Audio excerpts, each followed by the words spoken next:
my name is Diane, and I have been doing triathlon since 1985.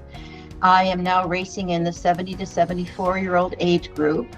I am an acupuncturist who specializes in women's health and have worked with reproductive endocrinologists, balancing hormones and helping couples create family.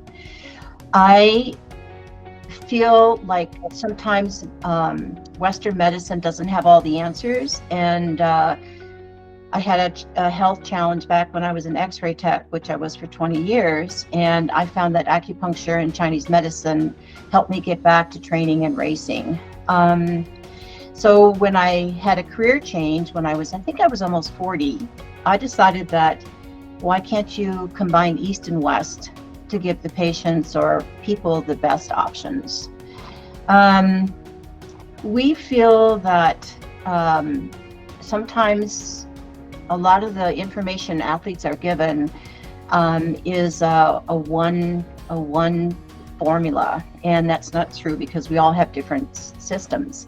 I was typically coached with carb load before you race, carb load while you're racing, and I really ran into problems. I did my first half Ironman at 59, and I ended up with leaky gut.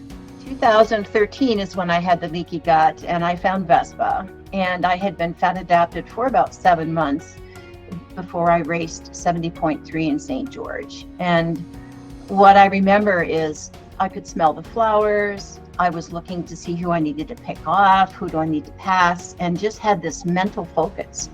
A lot of times I would experience brain fog and all kinds of GI distress. And I got through this race and was first place and qualified for World Championship. And in 2018, I went to South Africa and I placed third, which was amazing to me. So as I felt better, I found that I wanted to do this more and more. I wanted to be more competitive.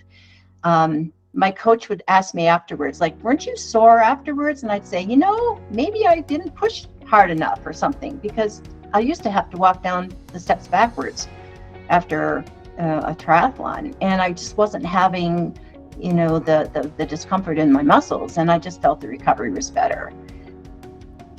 I also noticed that my husband always noticed when I came across the finish line, I would be very foggy and ashen, and that totally changed. I did Mont Tremblant, was my first World Championship. That was, I think, in 2016. And I was on the run, and we had to run 2 loops. It was in a ski resort, and we had to run 2 loops, like on cobblestone. And there were little shops along the way. And I remember passing this store, and I saw this sweater in the window.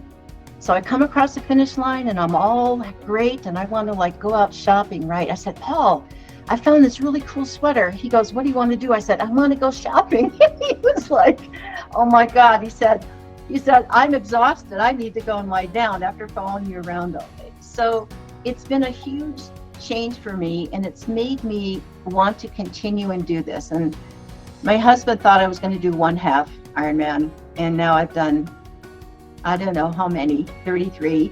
And he's like, well, when are you going to be done? And for me, at my age, I feel like I'm not done with this, and I'm having so much fun. I'm loving what I do. I feel so great after races and training that I told him I'm going to do this until it's not fun anymore.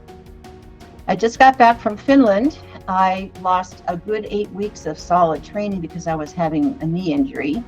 And I connected with the OFM medical board, and I had some therapists here. And of course, I'm an acupuncturist, so I gave myself acupuncture and electric stim every single day. Increased my gelatin, started taking some herbs for joints. And my coach said she was not, after the fact, she said, I wasn't sure you're going to be able to finish that race. And of course, I didn't have as fast of a race as I normally do, but I was in the top 10. And I can tell you that the second loop of that run, I was faster than the first loop of the run. And it was really a hard course. So it gave me confidence that even with little training, I have this storage of energy, storage in my muscles, muscle memory that got me through. And now I feel confident that no matter what I have to go through, I can still do this.